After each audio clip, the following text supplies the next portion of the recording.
Hey everyone, and welcome back to the news. So, the stock prices of the major video game companies are really one of the best indicators of what the world's financial institutions think of those who dominate our industry. And while stock buy and sell decisions are most often made by people who don't consume video games much, they are made by people who make it their job to analyze the end result of the video game industry, really their bottom lines. More than that, it's also a measure of potential future growth. And there's only so much investment capital out there in the world, and it's the job of these analysts to see which companies across multiple industries are the best, meaning that the stock price also serves as a bit of a benchmark against other industries. Therefore, the current situation is deeply interesting, as just about all gaming stock news has been negative for quite a while, most recently with the large drop-off seen in EA stock after a disappointing report that I covered yesterday. What is almost more interesting, though, is the ripple effect with companies such as Activision Blizzard and Ubisoft also dropping around 10%, seemingly as confidence in the industry is in decline. Now, as all this happens, it is important to remember that the stock market only captures a certain segment of gaming as a whole. It doesn't really capture indies, it doesn't capture many AA companies. Ultimately, though, while tech stocks are down, the gaming ones do seem to be facing their own issues, with it performing quite a bit worse than the S&P 500, which serves as a good market average. So what happened and to whom? Well, Activision Blizzard stock was trading at $48 per share but fell to a low of 42.46, which is a decrease of 11.54%. Ubisoft went from 18.25 to 16.72, which is a 9.15% drop, and then Take-Two went down from 107 to a low of 91, which is a drop of 17.5%. Why did all this happen? Well, primarily EA, who delivered very weak performance, in comparison to what was expected, dipping 18% as it sort of spiked, and that was down to declining mobile revenue, Battlefield 5 underselling by $1 million, and Battlefield 5's delay actually forcing them to move to a more competitive time frame, which then led to them having to get the sales that they did get, often through discounts. And, that was really bad. But Take-Two actually had worse than expected earnings. Yeah, Take-Two, who published Red Dead Redemption, underperformed. Yeah, you can sell 23 millions of Red Dead and somehow end up with your stock dropping, which is pretty wild. Now, actually, it's mostly down to them not hitting very, very high earnings expectations for the quarter. The company actually seems to have done very well. A lot of people, I would imagine, were expecting that Red Dead Online would perform similarly to GTA Online, and that has not happened. So yeah, we saw the companies that had their earnings calls have reductions in stock prices. Those people with stocks either sold because they didn't feel confident, or others shorted the stock, wanting to make a quick buck off it.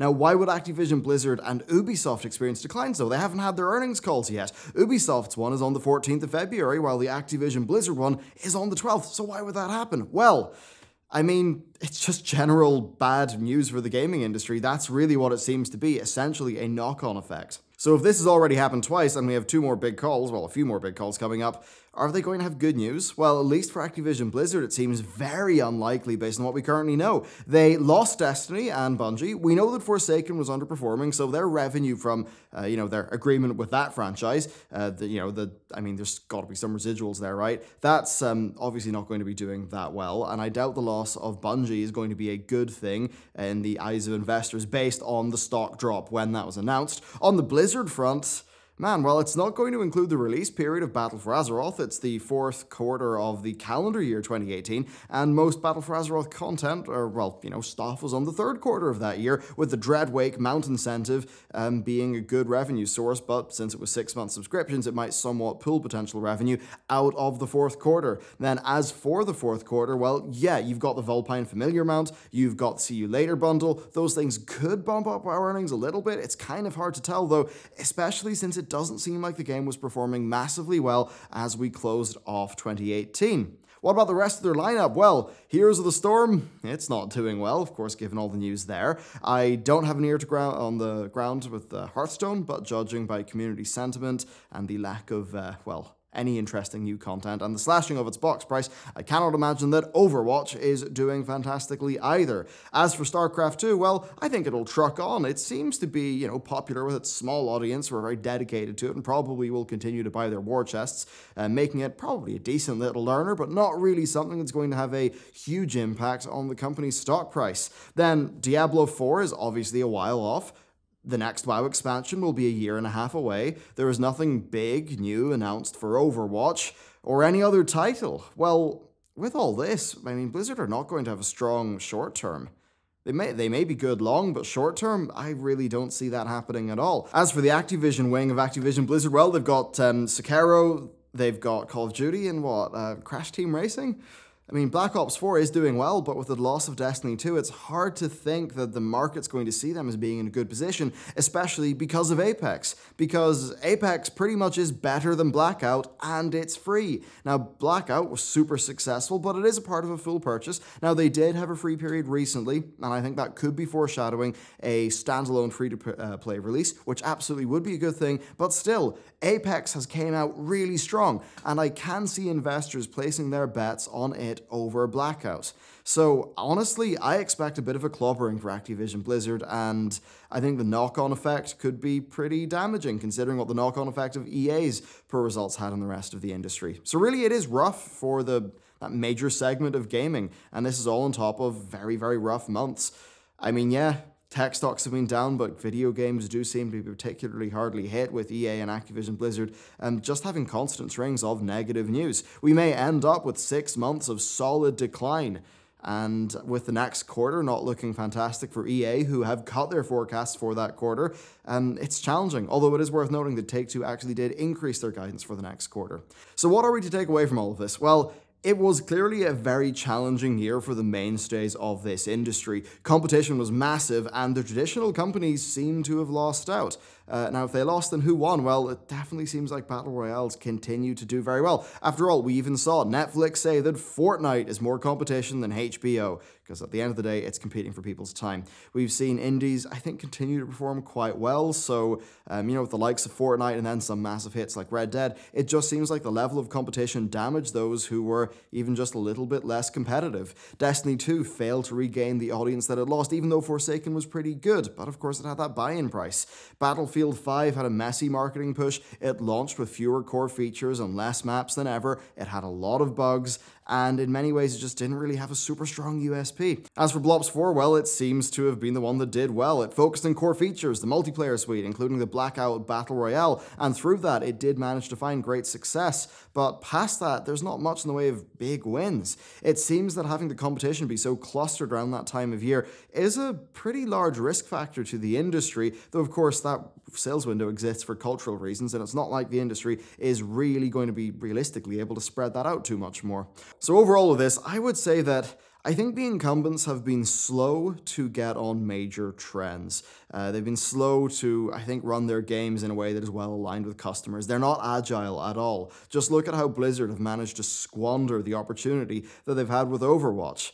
As time goes on, we're seeing indies making similarly appealing games, but with a lower budget and a lower entry price. And then we're seeing more games like PUBG and Fortnite come into existence that are just a little bit counter to the regular ecosystem, especially with PUBG, which, didn't really come out through one of the traditional, Western publishers. Really, the large companies are facing more pressure than ever, seemingly from both each other, but then also from the more prominent, you could sort of say, non-incumbent market forces, the newcomers.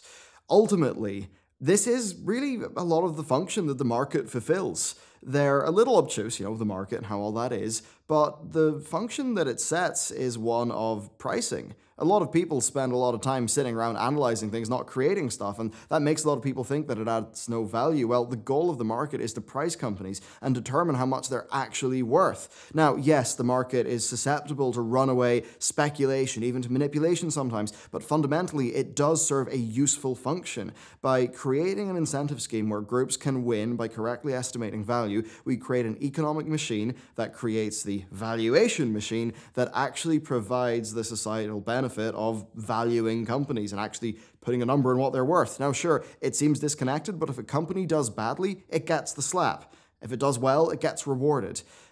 We've even seen things like short selling come in. Short selling, you could sort of think, is sometimes morally dubious, a bit more so than buying and selling regularly, but even it has a function. It serves as a way to earn money from being counter to the prevailing logic. Short selling often happens when people disagree with a company's fundamentals or when something seems too good to be true, and there have actually been many times where short selling has been something that has predicted fraud.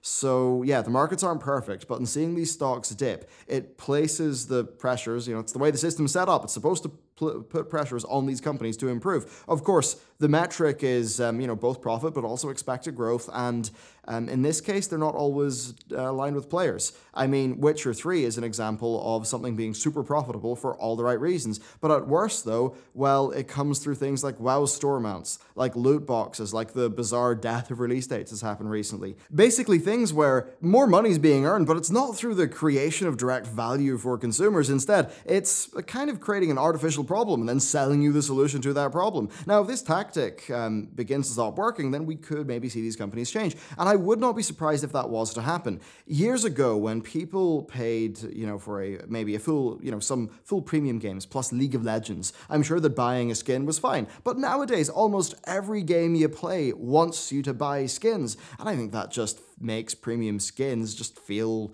really a bit false and not of that great value. And because of that, I wonder if this is a bubble that's going to burst in the coming years. Who knows what they'll come up with after that to try to get more revenue while making less game, but I somehow doubt that it's going to involve having a diverse portfolio of games with reasonable budgets and reasonable sales expectations, because apparently having a diverse portfolio is a bad thing. Apparently what you really want to do, according to all these guys, is just to put all of your eggs in one basket. And hey, if a certain basket full of eggs called, Destiny and Bungie decides to leave, we won't think about that when making our plan. It's very odd, isn't it? So yeah, there you go. That's a bit of a breakdown of our entry into the earnings call season.